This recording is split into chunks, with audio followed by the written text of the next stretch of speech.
natin ang ating mga Biblia. Buksan po natin Jeremiah 18, verse 1 muna hanggang verse 6. Sabihan nyo nga po akong magbasa rito. Jeremiah 18, 1 to 6. Sinabi sa akin ni Yahweh, magpunta ka sa bahay ng magpapalayok at may ipapahayag ako sa iyo. Ang Diyos po ay master teacher, right? Siyempre, siya ang lumikha sa atin, di ba? So, paano bang magturo ang Panginoon? Sa iba-ibang paraan. And in this case, sinabi niya kay Propeta Ezekiel, pumunta ka sa potter's house, doon sa magpapalayok, kasi may ituturo ako. Meron pa talagang visual aid si Lord, meron pa siyang object lesson. At ano ba yung ituturo daw niya rito? Sige, tuloy natin. Verse 3, kaya nagpunta naman ako at dinatnan ko ang magpapalayok sa kanyang gawaan. Kapag ang ginagawa niyang palayok ay nasira, hinahalo niyang muli ang putik at hinuhugisan ng panibago. Gusto ko pong pag-usapan natin ngayon, the potter's hand. Pakisabi ng malakas, potter's hand.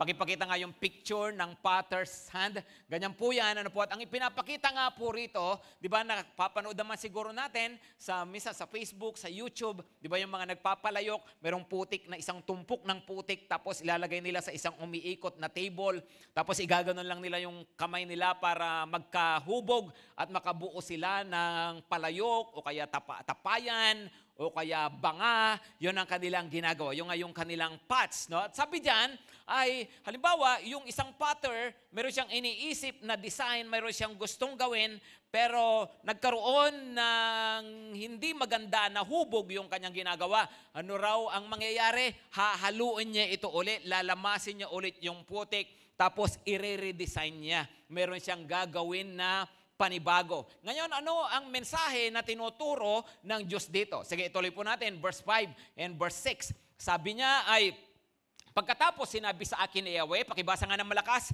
O Israel, wala ba akong karapatang gawin sa iyo ang ginawa ng magpapalayok sa putik na iyon? Kayo'y nasa mga kamay ko, tulad ng putik sa kamay ng magpapalayok. Ha, ganun pala yun. Sabi niya, ang bansang Israel, ganito kayo, para kayong putik, nasa kamay ko kayo. Pero siyempre, tayo man din, lahat tayo, pare-pareho tayong nasa kamay ng Diyos yung buhay natin. Amen ba? At ang kahihinatnan ng buhay natin ay depende rin talaga sa gawa ng Diyos sa atin. So tingnan nyo nga po yung katabi nyo, mukhang putik ba o mukhang palayok na, no? Well, sa totoo lang, tayo po pare-pareho ongoing, pare-pareho may ginagawa ang Diyos sa buhay natin, right? Tayo ay mga hinuhubog ng Diyos. So po, at iba-iba yung kanyang paghubog sa atin. Pare-pareho po tayo na mga palayok, mga gawa ng Diyos, ng kanyang mga kamay. Yung kwento ng buhay natin, pare-pareho po yan na hawak ng Diyos. Tayo po ay mga pare-parehong mistulang palayok sa Kanya. Right? Kaya nga po, ang tawag po actually sa pagtitipon na ganito ay pot session. Ano? Pag mga nagse-cell group kayo, ang tawag din doon, pot session. Ano? Kaya dapat po lumabas kayo rito, may tama talaga tayo ng salita ng Diyos, no? Para pag isa kang banga na may tama, ang tawag sa iyo bangag, no? Pero lumabas ka rito, may amoy bangus. Lumabas ka, may kaaway, bangay, no?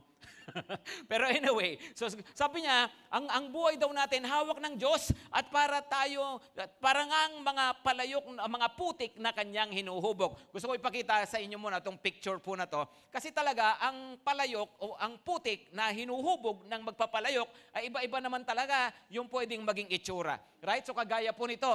So, yan, siyempre, depende. Hindi ko alam kung ano ang magiging picture ng buhay natin, pero naniniwala ba kayo, hindi pa tapos talaga si Lord sa buhay ninyo? Di ba, hindi ko alam. No? Yung iba sa inyo ay lalabas sa sexing palayok, yung iba ay mabilbil na palayok, no? Mayroong marupok na palayok, mayroong matibay na palayok, mayroong maganda, mayroong hindi maganda. Kanya-kanya tayo ng kwento ng buhay, di ba? At kasi nga po, ang Diyos ang may hawak ng buhay natin at hindi porke sinabing blessed, pinagpala, ay pare-pareho din ng blessing. Tama? Hindi rin porke sinabing pinalo, pare-pareho rin ng palo. Kasi nga iba-iba yung kwento ng buhay natin. Pero the thing is, kailangan nating maintindihan na ang buhay po talaga natin nakasalalay sa kamay ng Diyos. Ngayon ganito po para maging clear po muna tayo. Ibig sabihin, so ang mangyayari sa buhay ko, nasa kamay pala ng Panginoon, si Lord pala humuhubog ng kwento ng buhay ko. So ibig sabihin, pag binless ako, salamat sa Panginoon kasi binless niya ako. Pag mayroong hindi magandang nangyari sa buhay ko, ibig sabihin, so si Lord sinasaktan niya ako. No? Alam niyo, kailangan nating maintindihan mabuti na totoo, ang Diyos ang may hawak ng buhay natin. And what He does are according to His plans for our lives. But His plans, His actions in our lives are not arbitrary. Pag po sinabing arbitrary, ang ibig sabihin nun, ayun, kung ano lang trip ni Lord, kung ano lang maisipan niya, gagawin niya, yun po yung arbitrary. Ano po? Pero pag sinabi mong arbitrary, parang walang dahilan sa ginawa ni Lord John. So kaya tuloy yung iba, pag nakakaranas ng hindi maganda, Lord, bakit mo ako ginaganito? Nasisisi agad ang Panginoon, di ba? Pag mayroong nararanasan na mga pangit sa buhay. Well, uulitin ko hindi po arbitrary, mayroon din po tayong responsibility. Pag isabi ng malakas, responsibility. May ginagawa ang Diyos, pero kaya nga makikita natin dito sa binabasa nating verses na may gagawin ang Panginoon, may ginagawa siya at may gagawin pa siya sa buhay ko, pero hindi ito trip-trip lang niya. Sa totoo lang, malaki ang kinalaman mo sa magiging kwento ng buhay mo. Maliwanag ba mga kapatid? So let's talk about the potter's hand at kung ano yung papel natin bilang mga tao na hinuhubog ng Diyos ang buhay. So tingnan natin po, ituloy lang natin ang pagbabasa. At ang potter's hand, unang-una na magandang makita natin, the potter's hand restrains. Ano raw ang unang ginagawa ng kamay ng Diyos sa buhay natin? Nagpipigil. Pakisabi ng malakas, nagpipigil. Anong ibig sabihin na nagpipigil?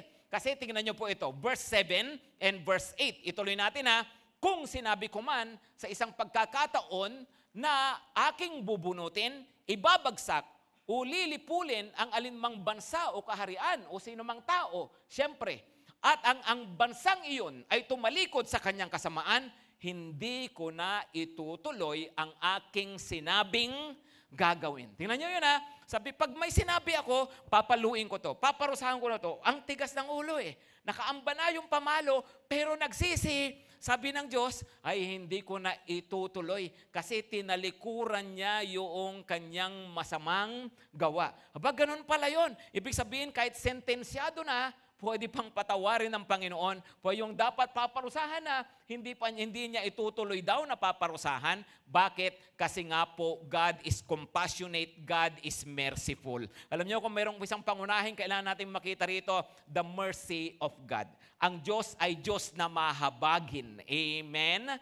Sabi ng Psalm 103, as a father shows compassion to his children, so the Lord shows compassion to us. Kung paano raw ang tatay na hahabag sa kanyang anak, ganun din daw yung tatay natin sa langit. Tumitingin siya lagi sa atin na may pagkahabag, mayroong awa, mayroong mercy. So kahit nagkakasala tayo, deserve natin talaga na maparusahan, deserve natin na mapalo, pero ang Panginoon pala hindi rin basta-basta na mamalo. At kahit talagang dapat ka na talagang paluin, sabi, humingi ng tawad at humingi tayo ng tulong ng Panginoon, ng habag ng Diyos. Ano raw ang mangyayari? Siya raw ay nagpipigil. Kaya nga sabi, hindi ko na itutuloy ang aking sinabing gagawin na pamamalo, sabi ng Diyos. No? So, ang ganda po ng pinapakita nito na katangian ng Panginoon. God is forgiving, God is merciful. Amen?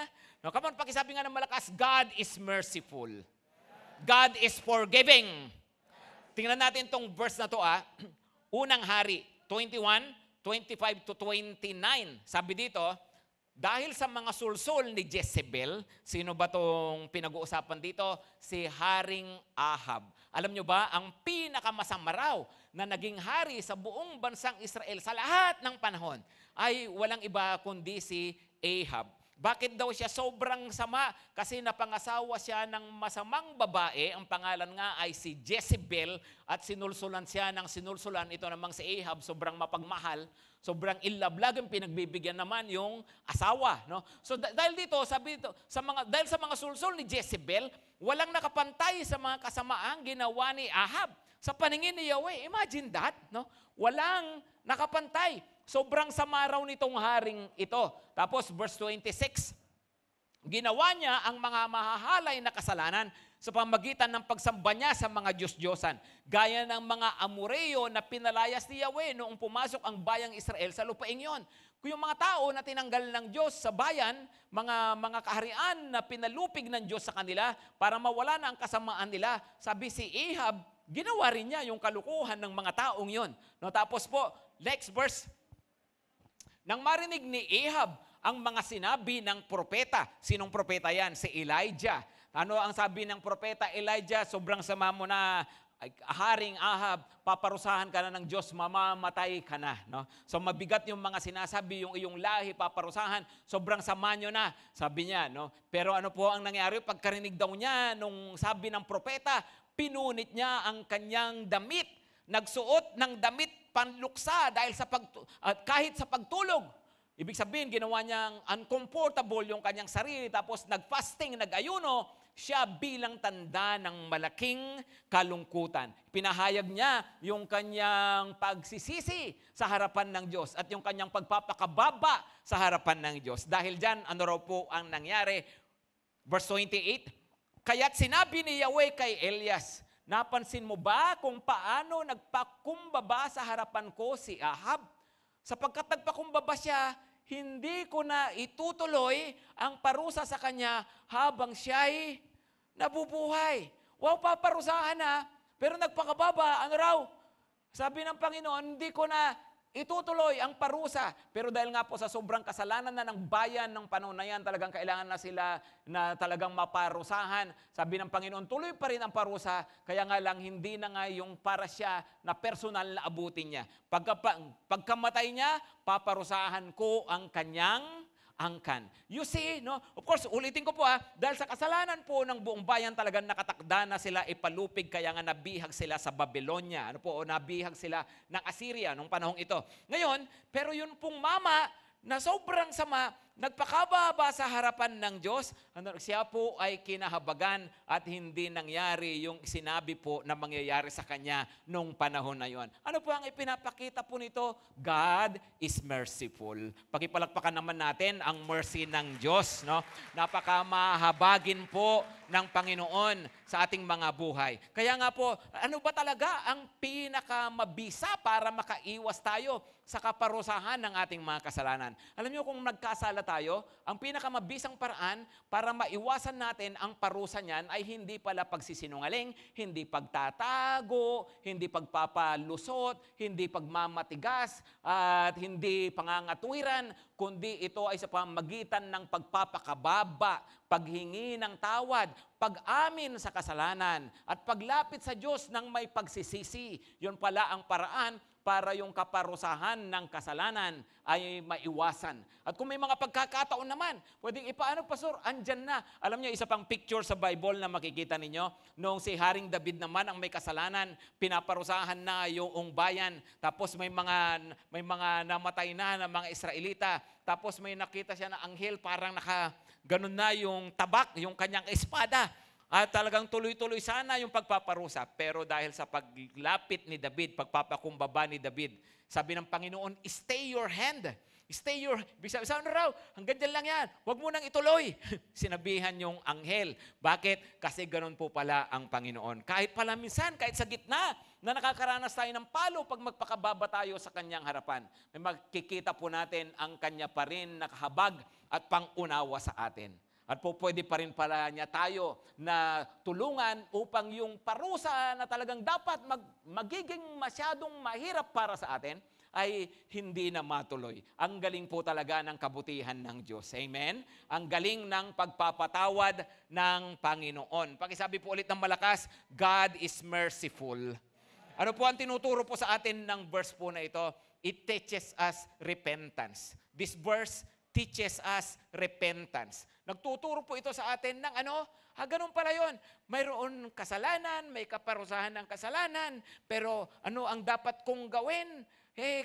Sabi dito ay tumalikod, di ba? Kung babalikan po ninyo yung verse 8, Jeremiah 18 verse 8, at ang bansang yun ay tumalikod sa kanyang kasamaan, hindi ko na itutuloy ang aking sinabing gagawin. Wow, no? Pag tumalikod, ano raw?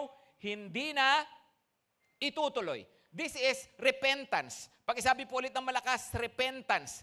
Uli po, pag sinabing repentance, hindi po ito pagsisisi lang, hindi ito sorry lang. Ang ibig sabihin, tumatalikod sa kasalanan. Yun po ang ibig sabihin ng repentance. Nitong nakaraan ay medyo nabas si Senator Alan Cayetano dahil sa pagsasabi niya na lahat naman tayo nagkakasala, kakamali, ang importante may repentance. Siyempre, nag-react yung marami, sabi nila, repent lang, sisi lang, ganun lang yon, no? Yung iba, siyempre, hindi nila maintindihan at may mga talagang mga nagpo-post, kahit yung mga may sinasabi ng mga tao, kinukorek siya o kaya kinukondem yung pagsasalita niya ng ganon, binash yung pagsasalita niya na importante may repentance. Well, alam ninyo, mga kapatid, sa totoo lang, para sa isang Kristiyano na nakakaintindi ng ibig sabihin talaga ng repentance, actually, tama yung sinabing yon. Kung naiintindihan mo ang ibig talagang sabihin ng repentance. Kasi ang repentance sa Biblia, hindi lang yan pagsisisi, pag-amin na ikaw ay nagkasala, kundi tinatalikuran mo ang iyong kasalanan, iniiwanan mo at tinitigilan mo. At kung mayroon kang kinakailangang ituwid, mayroon kang kinakailangang pagbayaran, babayaran, kagaya ng ginawa ni Zaccheo. Kung tutuusin, tama yung salitang repentance, kaya lang namali kasi sa maraming tao ginagawang magaan at maliit na bagay ang repentance. Pero ang repentance po ay isang bagay na hindi natin dapat ina-undermine, hindi natin ito dapat minamaliit, hindi ito basta-bastang salita, basta-basta masabi lang, hindi po. Ito ay napakahalagang salita, mabigat na salita. At kung totoong mayroon po tayo nito, sapat yun sa harapan ng Panginoon. Bakit? Kasi ibig sabihin nun, tumatalikod tayo sa kasalanan at tinitigilan ang kasamaan. Maliwanag po ba? Okay, kaya nga po, sabi niya, there must be repentance. At alam niyo po, ang Panginoon talaga, ang bait niya di ba? Na pag may nagawa tayong kasalanan o may ginagawa tayong kasalanan, gusto niya talaga na mag-repent tayo. Kaya siya na rin kumikilo sa buhay natin. Di ba? Yung bang, pag kumikilo siya para mag-repent tayo, iba-iba rin ang paraan niya. Anong ibig ko sabihin? Di ba, halimbawa, yung mga magulang, pag ang magulang itinutuwid ang anak, ano ba ang karaniwan na ginagawa muna ng magulang? Yung karaniwan. Of course, hinahambalos agad ng walis yan. Di ba? Ganun ba? Ganun ba ang una? Hindi. Madalas, salita muna. Tama? Tama? Madalas salita. Ngayon, kung kulang ang salita, minsan po pwedeng, pwedeng pingot, po pwedeng kurot, di ba? Pwedeng tapik lang, right? Mayroong physical na konti, tama? Pero pag talagang antigas ng ulo, ayaw talagang sumunod, saan na nauuwi yan? Pwedeng mauwi na talaga sa palo, di ba? Yung iba, hindi man palo o kaya deprivation, sabi nila, yung may mga bagay na tatanggalin sa kanya. You see, ganun din pala ang Diyos. Alam nyo ba, madalas ang Panginoon, dahil gusto niya tayong ituwid, inuuna niya muna ang pagsasalita. Sa paanong paraan? Pag nagbabasa ka ng Bible, nakikinig tayo ganito, nag-a-attend tayo ng cell group, di ba, andyan ang salita ng Panginoon na dapat nagtutuwid sa atin. Tingnan nyo nga po yung katabi, pakisabihan, makuha ka sa salita, bebe. No? Makuha ka sa salita. No? Dahil pag hindi ka nakuha sa salita, baka mamaya pitikin ka na ni Lord. No? Pitikin ang iyong tenga. No? Baka mamaya tapikin na tayo. Di ba? Ang problema yung iba, kinausap na ng Panginoon, antigas pa rin talaga ng ulo. Tinapik na ng Diyos, antigas pa rin talaga ng ulo. Gusto pa talaga mapalo. No? Gusto pa talaga makatikim ng matindi-tindi. Naku mga kapatid, wag na nating antayin yun. Maliwanag ba? Alam niyo, meron akong kuya, taga-La Union siya, negosyante.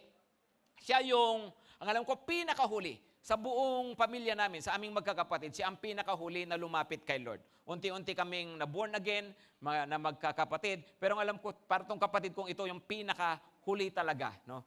Medyo maganda yung kanyang buhay, tapos hindi rin siya namin basta-basta mailapit sa Panginoon. Basta medyo matigas eh. Pero mayroong mga nangyari, halimbawa, nung panahon ng Ondoy, di ba, Ondoy dito, no? Pero sa probinsya, nasundan agad yon ng Piping, no? Yung Piping sa La Union. Kung nabalitaan nyo po noon, La Union, na yung mga nag-landslide, yung mga bundok-bundok po doon, tapos nagbaha. Yung baha po na doon sa lugar ng kuya ko, ay inabot, halos abutin daw yung kanilang second floor ng bahay. Sobrang talaga, sobrang taas ng baha. Tapos yung kanilang mga paninda, yung kanilang mga stocks, kasi nga negosyante, nasira ng baha.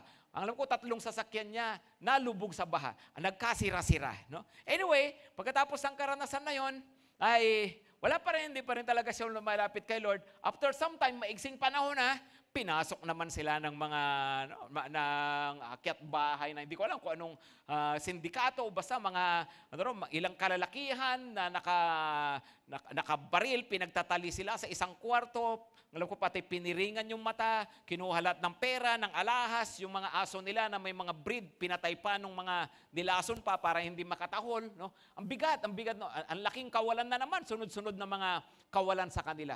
Pero hindi pa rin lumalapit sa Panginoon yung kuya ko. Alam nyo, ang pinakahuli, yung kanyang manugang ay nagtatali lang ng alambre. Hindi ko alam kung anong tinatali. Basta may tinatali ng alambre. Pag ganun, natusok yung mata. No? Nabulag yung isang mata. Alam nyo, after that, nakausap ko siya sa phone. At ang sabi niya, sa dami nang nangyayari sa buhay ko, no, may sinasabi na talaga sa akin si Lord. No? At ngayon nga po, out of those experiences, pinalambot siya ng Panginoon. At ngayon nga po, lumapit na siya sa Panginoon. At actually, doon po sa bahay niya ngayon, doon sa La Union, mayroon na rin pong service tuwing hapon. No? Nagkakaroon na rin po sila ng oras ng pagsamba. No? Minsan talaga, di ba, may mga, of course, I praise God for that. Di ba? Pero alam niyo, mga kapatid, no, ay, wag nang umabot pa na tayo ay makaranas ng kung ano-ano, umayos na tayo agad. Amen? Amen? Pag tignan yung katabi, pakisibahan, buwan ang antayin yung alambre. O kaya yung baha. Minsan kasi, di ba, tayo ay nagmamatigas sa Panginoon. Pero, teka muna, no? Tandaan po natin, ang Panginoon, siya yung magpapalayok, hawak niya yung buhay natin. At kung hindi po tayo aayos, yung maganda sana na kwento po pwedeng maging pangit. Hello, mga kapatid. Pero yung pangit din naman sana na kwento pwede pang gumanda kung tayo aayos sa harapan ng Diyos. Amen? Okay, so that's number 1.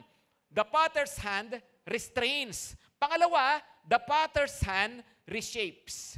Reshapes. Ano? Gumagawa siya ng bagong hulma, ng bagong hubog. Tingnan natin ito sa verse 9, ituloy natin yung verses natin. Sa kabilang dako, kung sinabi ko man na itatayo ko o itatatag ang isang bansa o kaharian, at gumawa pa rin ng kasamaan ng bansang iyon, at hindi nakinig sa akin, babaguhin ko ang aking magandang balak. O ito, di ba? Kabaligtaran naman. Sabi ng Panginoon, no, na mayroon naman, sabi niya na gusto ko sanang gawan ng mabuti at ito ang plano ko, gawan sila ng mabuti. Kaya lang, nagmatigas sa akin, ayaw makinig sa aking salita at hindi sumunod sa akin. O kaya siguro sa umpisa sumunod, pero bandang uli hindi na sumusunod sa akin. Tumalikod, naging matigas ang ulo. Anong sabi ng Panginoon? No? Hindi ko na itutuloy ang aking magandang balak. Babaguhin ko ito. No? Yun po ang isa pang malungkot. Yung isa, maganda-ganda pa yun right? Mula sa pangit na pangyayari, tapos pangit sana na mangyayari, pero nagsisi. Sabi ng Panginoon, di ko na itutuloy yun. Ito naman, may maganda akong gagawin. Kaya lang, antigas ng ulo. Hindi ko na rin itutuloy. Mamili kayo, ano ang gusto nyong hindi matuloy sa buhay nyo? Come on. No? Of course, magandang hindi matuloy yung palo ng Diyos. Tama? Tama? Pero dapat matuloy yung mga pagpapala ng Diyos sa buhay natin. Right? Kasi this speaks of the righteousness of God. Pag isabi ng malakas, righteousness. Merciful ang Diyos, oo. Pero tandaan natin lagi, siya ay righteous din. Matuwid siya. So, halimbawa, pagpapalain kita, sabi ng Panginoon, and yet kung nabuhay tayo, yung buhay naman natin, hindi ka pala-pala, hindi ka bless-bless, tapos binless ka pa rin, asan ang righteousness doon? Right? So, sabi ng Panginoon, yeah, I want to bless you, kaya lang, dapat yung buhay mo, ka-bless-bless din. Kasi righteous God ako. Kung binibless pa rin kita sa kabila ng kasalanan, sa kabila ng kasamaan, then, ang sabi ng Panginoon, para ako nang to-tolerate, di ba? Para ako nangungunsinte ng masama. Hindi nga po ganon ang Panginoon. Tingnan nyo to 1 Samuel 2 verse 30. 1 Samuel 2 verse 30, pakibasa ng malakas. Ipinangako ko noon na tanging ang sambahayan mo lamang ang makakalapit sa akin sa habang panahon. Ito po, pakinggan nyo mabuti ito. Kala nyo ba kung sino ang kinakausap? Ang punong pari, ang high priest ng Israel nung panahon na yan, si Eli. Si Eli po, lingkod, nasa templo, may ministry. Siya yung pinaka-pastor ng buong bayang Israel. No, siya po yung naglilingkod sa Diyos. At pinangakuan ng Panginoon ng kanilang lahi na yung lahi mo, kayo hanggang sa mga susunod pang generation, kayo ang magiging high priest, kayo yung maglilingkod sa akin, sabi ng Panginoon sa kanila. Kaya lang ang problema, yung mga anak ni Eli ay talagang sobrang sama nila at binabastos ang paglilingkod sa Panginoon. Andiyan yung mga handog, ay yung mga para sa Panginoon, kinukuha nila, gumagawa sila ng mga kung ano-ano mga immoralidad sa templo, no? Tapos sila ay naglilingkod sa Diyos. Tapos, napabayaan sila ni Eli na konsinti niya ang kanyang mga anak sa kabila ng kanilang masamang ginagawa. Kaya nagpadala ng propeta ang Panginoon at ito ang sabi sa kanya, ipinangako ko noon na tanging sambayan mo lamang ang makakalapit sa akin. Habang panahon. Grabe, no? Ang tindi ng promise ni Lord. Tapos, sabi dito, ngunit, pakisabi ng malakas, ngunit, hindi na ngayon. Ang sakit. Di ba? Ang ganda ng gagawin ko sa iyo eh. Ang ganda ng plano ko sa iyo eh. Ito na, ang dami ko ng pinatikim na blessing sa iyo eh. Pero, hindi na ngayon. Come on. Di ba? Hindi na ngayon. Lord, salamat sa blessing mo. Oo, dati yon, hindi na ngayon. No? Ang sakit noon, di ba? Lord, di ba pinangako mo na pagpapalain mo ako? Oo, pero hindi na ngayon. Di ba? Ang sakit noon, right? Bakit? Kasi nga, God reshapes. Yeah, may maganda siyang plano, pero pwede niyang baguhin yung plano. Kagaya ng putik na ang ganda sana ng iniisip niya na design, ang ganda ng plano niyan design, pero dahil nga po sa kasalanan, ang sabi ng Panginoon, babaguhin ko na yung shape. Mag-iiba na ako ng plano. Kaya sabi niya, hindi na ngayon. Pararangalan ko ang nagpaparangal sa akin. I will honor those who honor me, and I will forsake those who forsake me. Sabi ng Diyos. No? You see, ay ganun din pala yun. No? So, ang pinaka-mabisa rin pala na paraan para manatili ang pagpapala ng Panginoon sa atin, ang pinakamabisang paraan para matiyak ang ating mga kinabukasan ay hindi yung pagpapayaman, hindi yung pagkakaroon ng maraming pera, ang pagkakaroon ng maraming koneksyon, pagpapalakas lang ng katawan at pagkakaroon ng magandang relasyon sa kapwa. Well, magaganda po yung mga yon. Pero ang pinakamaganda pala na pang-secure ng buhay natin ay pamumuhay ng matuwid sa harapan ng Diyos. Uulitin ko po yun ha. Gusto po nating i-secure ang ating kinabukasan. Gusto nating i-secure yung buhay na maganda, pinagpala, masayang buhay. Ang pinakamabisang paraan pala yan ay mabuhay tayo ng matuwid sa harapan ng Diyos. Amen? Yeah, mahal tayo ng Diyos. Naniniwala ba kayo? Mahal tayo ng Diyos. Naniniwala ba kayo? May magandang plano ang Diyos sa buhay ninyo. Come on, come on. Come on. Sino naniniwala doon? God loves you and He has a wonderful plan for your life. Naniniwala kayo doon? No? Tingnan nyo nga yung katabi nyo, pakisabihan, loves ka ni Lord. No? No? Sabihan mo siya, may maganda siyang plano sa buhay mo. Come on, sabihan mo katabi mo. May plano si Lord sa'yo na maganda. Utang na loob. Huwag mong sirain. Hindi nga. Sa totoo lang, gusto ba ng Diyos sirain? Hindi. Sino ang sumira? Di ba? Sino sumira? Yung may buhay. Di ba? Tayo, right? Alam nyo ako, sa totoo lang, ito isa sa mga prayers ko eh. Isa sa mga common prayer ko, sinasabi ko sa Panginoon, Lord, kung ano man yung magandang plano mo sa akin, huwag sanang ako ang maging dahilan para hindi ito matuloy. No? Kasi sayang, di ba? Ang ganda ng plano ni Lord, tapos ako lang pala ang sisira. Diba? Ang ganda ng plano ng Diyos sa buhay ko kaso hindi matuloy dahil sa kalokohan ko. Di ba? Lord, ang ganda ng plano mo sa akin. Huwag ko sana itong sirain. Come on. No? Tingnan yung katabi, pakisibayan, huwag mo sirain. No? Ang ganda ng plano ni Lord. Di ba? Sayang naman kasi. May plano ang Diyos sa'yo, pero kung masisira man yan, tayo rin po ang may kagagawan. Kung paano tayong mabubuhay.